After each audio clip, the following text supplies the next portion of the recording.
पर आज आपने प्रेस कॉन्फ्रेंस रखी है, इसका मेन उद्देश्य क्या है? जी, आज हमने जो प्रेस कॉन्फ्रेंस रखी है इसका एकमात्र हमारा उद्देश्य है, हमारे प्रदेश में जिस प्रकार से पर्यटन उद्योग की बात करें या होटल की बात करें तो सभी हमारे प्रदेश के युवा आज बेरोजगार हो चुके हैं। और इसी को मद्देनज़र रखते हुए हमारे उत्तराखंड क्रांति दल के वरिष्ठ सदस्य एवं हमारे होटल यूनियन के अध्यक्ष सुमन बडोनी जी के उसमें हमने आज ये कार्यक्रम रखा है।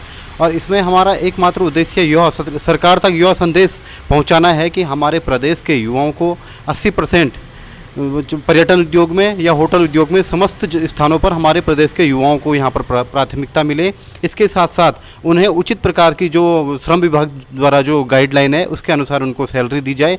और इसके साथ साथ जिस प्रकार से आज होटल इंडस्ट्री औंधे मुँह गिरी हुई है तो इसमें हमारा मानना है कि जो होटल व्यवसायी हैं तो उनके द्वारा कहीं ना कहीं हमारे होटल एम्प्लॉयज़ जो हैं उनका भी उत्पीड़न किया जाता है। तो हमारा सरकार तक ये मैसेज पहुंचाना है कि हमारे प्रदेश के होटल यूनियन के तमाम जो सदस्य हैं, तमाम कर्मचारी हैं, उनके साथ न्याय किया जाए, उन्हें उचित सैलरी दिया जाए। और इसके साथ साथ होटल व्यवसायियों द्वारा, मालिकों द्वारा जो उनकी सीएल को रोकने का कार्य किया गया है और अन्य प्रकार के जो भत्ते हैं उसको रोकने का कार्य किया गया है, उन्हें संपूर्ण जो ये मानदेय हैं ये मिले, यो हमारा उद्देश्य है। और इसी के साथ साथ मैं ये भी आपके चैनल के माध्यम से मैं ये भी संदेश देना चाहता हूँ कि आज जिस प्रकार से हमारे प्रदेश के युवा होटल लाइन में हैं, पर्यटन लाइन में हैं, लेकिन आज बाहरी युवाओं को यहाँ पर तरजीह दी जाती है। हमारे प्रदेश का युवा अपने ही राज्य में छला हुआ महसूस करता है। तो स्पष्ट रूप से सरकार को इस प्रकार की गाइडलाइन अपनी बनानी चाहिए कि हमारे प्रदेश में, उत्तराखंड में जिस प्रकार से पर्यटन उद्योग का एक बहुत बड़ा यहाँ पर स्कोप है, तो हमारे प्रदेश के युवाओं को यहाँ पर नौकरियों में, हमारे प्रदेश के युवाओं को होटल जॉब में यहाँ पर प्राथमिकता मिले और उनके साथ उचित न्याय किया जाए।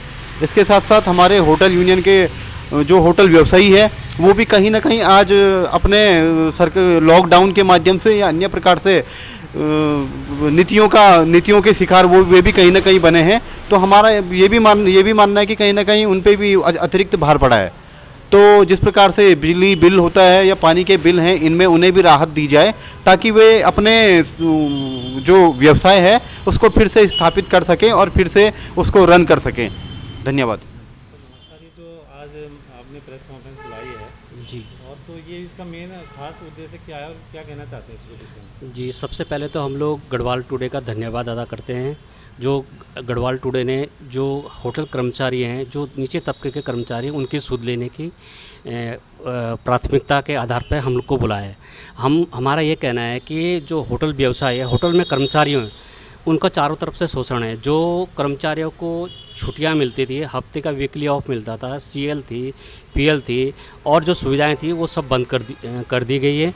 और कोई भी 2 साल से कर्मचारी, कुछ लोग घर में हैं, काफ़ी कर्मचारी जो घर पे हैं अभी तक, जिन लोगों का पीएल और सीएल और जो उनको सुविधाएं मिल रही थी वो ना मिलकर उनका शोषण किया जा रहा है, ना उनको ड्यूटी पर लिया जा रहा है और ना ही उनको, ना सरकार देख रही है, ना ही मालिक लोग देख रहे हैं। हमारा तो सरकार से ये कहना है कि जो लॉकडाउन हुआ है, 2 साल से जो ये लॉकडाउन चल रहा है, सरकार को, मालिकों को भी जो बिजली है, पानी है और जो टैक्सेस है उसमें राहत देनी चाहिए। और हमारा मालिकों से भी ये कहना है कि जो कर्मचारी आपके पास वर्षों से काम कर रहे हैं, आप लोगों को उनकी तरफ भी ध्यान देना चाहिए था। जब सुप्रीम कोर्ट ने भी और प्रधानमंत्री जी ने भी कह दिया था कि किसी की तनख्वाह न काटी जाए, लेकिन उसके बाद भी जब तनख्वाह मिली नहीं है तो हमारा यही बात दोबारा बोलना उचित भी नहीं है। लेकिन हमारे जनता से, उत्तराखंड की जनता से और पूरे भारतवर्ष की जनता से कहना है कि एक होटल व्यवसाय एक ऐसा व्यवसाय था कि जो फल फूल रहा था। कोई बच्चे लोग जो ज़्यादा पढ़े लिखे नहीं होते थे वो होटल लाइन में लग जाते थे, कम से कम ये था कि उनको रोज़गार मिल जाता था।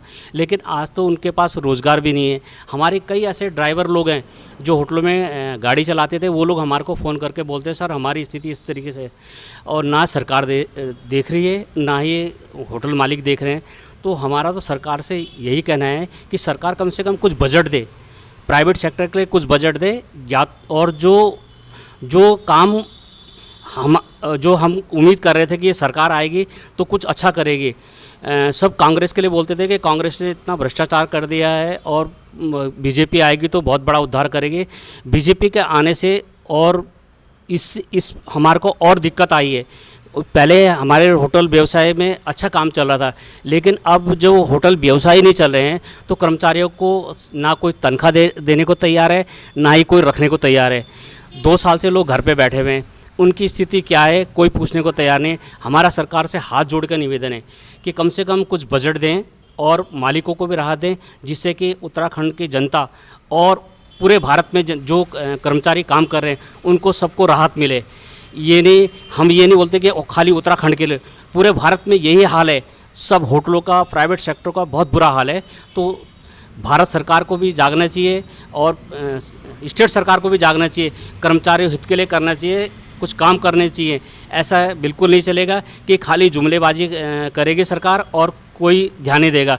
पिछले टाइम पे भी ईपीएफ ऑफिस से ईएसआई ऑफिस से फॉर्म भराए गए थे कि उन्होंने ये बोल के भराए थे कि सरकार उसमें पैसा डालेगी, लेकिन पिछली बार भी सरकार ने पैसा नहीं डाला है और इस बार फिर दोबारा से भरवाने के कर रहे हैं। ये मेरे को लगता है कि खाली जो इलेक्शन के टाइम पे ये लोग इस समय फिर गुमराह करने की चाल चल रहे हैं। तो हमारा सरकार से भी कहना है कि आप लोग पारदर्शी सा काम करें, जनता के मन में खरे उतरें। बस आज के लिए इतना ही, धन्यवाद।